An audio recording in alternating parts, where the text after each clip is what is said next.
Raja Airlangga yang merupakan pendiri dan memerintah Kerajaan Kahuripan tahun 1009 hingga 1042 Masehi banyak meninggalkan jejak histori di Kabupaten Jombang, khususnya di wilayah bagian utara.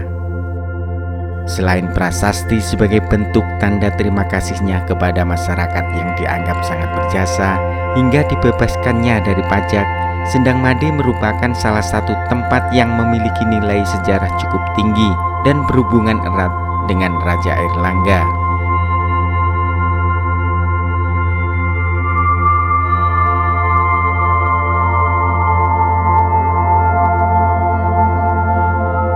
Secara administrasi, Sendang Made berada di Desa Made, Kecamatan Kudu, Kabupaten Jombang, Jawa Timur.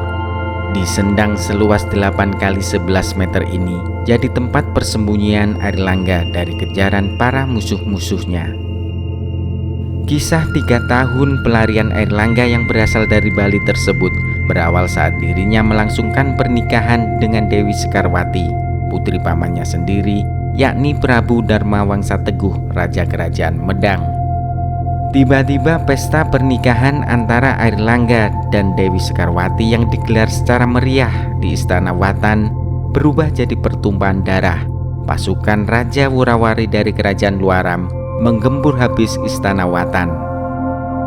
Akibat serangan sekutu dari Kerajaan Sriwijaya tersebut, mertua Airlangga yakni Darmawangsa Teguh tewas. Karena sang raja terbunuh, Kerajaan Medang pun runtuh dan jatuh ke tangan Raja Wurawari.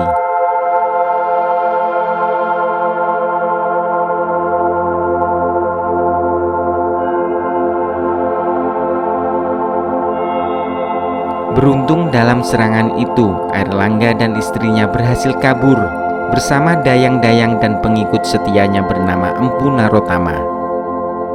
Mereka menyusuri hutan, gunung untuk menghindari kejaran pasukan Raja Wurawari.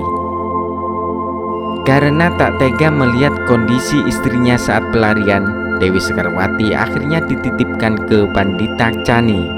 Sementara Airlangga bersama pengikut setianya yang menyamar jadi pengamen meneruskan perjalanan ke timur hingga sampai di lereng Gunung Pucangan.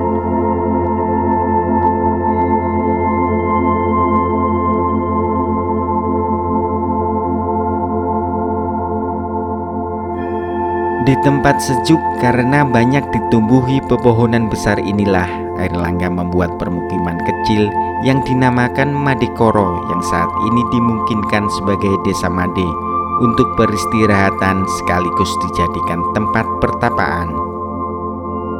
Sebelum melakukan pertapaan, Airlangga yang saat itu masih berusia 16 tahun memerintahkan Empu Narotama untuk dibuatkan sebuah tempat yang nantinya digunakan berendam sebelum bermeditasi.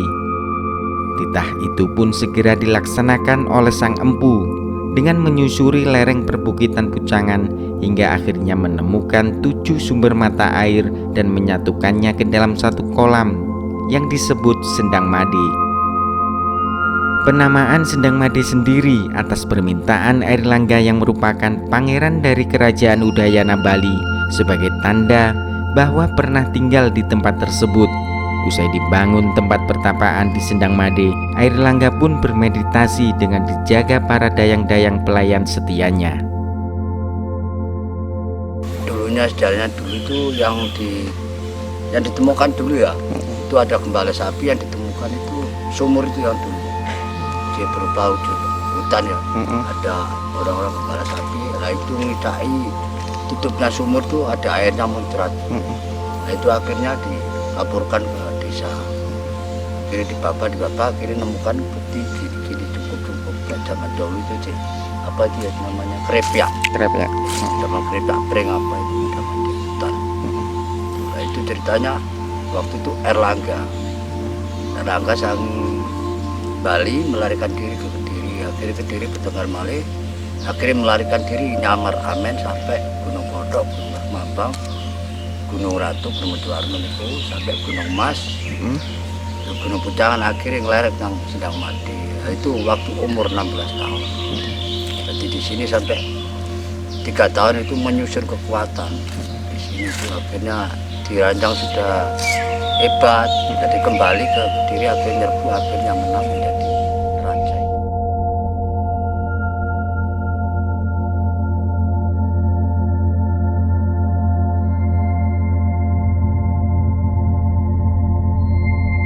Setelah berhari-hari melakukan pertapaan, Airlangga pun mengakhiri meditasinya dan berencana untuk merebut kembali kerajaan Medang dari tangan Raja Wurawari.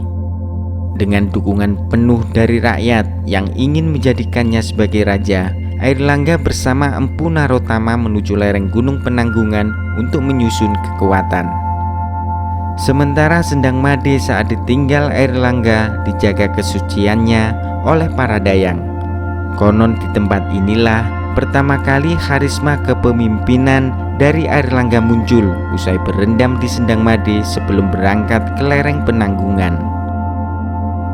Karena dianggap tempat yang suci setelah berhasil mengembalikan kejayaan Wangsa Isyana dan menjadi Raja Kahuripan dengan gelar Abhiseka Sri Maharaja Rakai Halu Sri Dharma Wangsa Airlangga Ananta Wikramatunggadewa, Raja Airlangga masih terus berkunjung ke Sendang Made untuk bertapa bersama istrinya Dewi Sekarwati.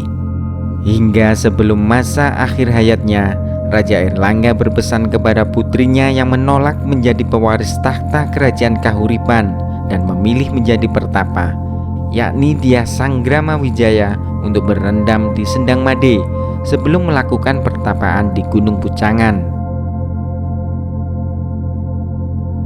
Itu belum menjadi raja ya. Itu masih belum raja. Itu dengan prajuritnya itu sama dayang-dayangnya. Namanya Den Gomblo, Lagungre itu namanya Eyang Jenggot, Raden Panji. Nah, putrinya yang sindennya itu bernama Denayu Soekarmladi, Denayu Soekargading, Kenongo, Sengklah itu. Hebat itu 5 itu dayang-dayangnya. Berapa lama Pak waktu itu Airlangga di sini Pak? Ya 3 tahunan. 3 tahunan ya. Setelah itu Akhirnya kembali nyerbu ke Kediri, akhirnya menjadi raja di sana Kediri dan sama anaknya siapa? Kahuripan itu.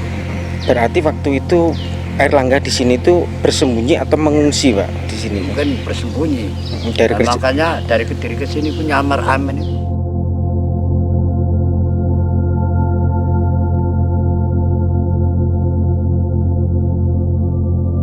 Sejumlah bukti jika Sendang Made merupakan tempat persembunyian sekaligus peristirahatan dan pertapaan ditemukan di lokasi yang air kolamnya tak pernah kering meski di musim kemarau ini. Terdapat sebuah bangunan gubuk atau bilik yang di dalamnya berisikan benda-benda cagar budaya yang terdiri dari patung, panil relief, gentong gerabah, dan prasasti bertuliskan aksara kuadrat, yakni aksara Jawa kuno yang lazim digunakan pada era Airlangga. Prasasti ini menjadi petunjuk penting keterkaitan antara Sendang Made dan Raja Airlangga.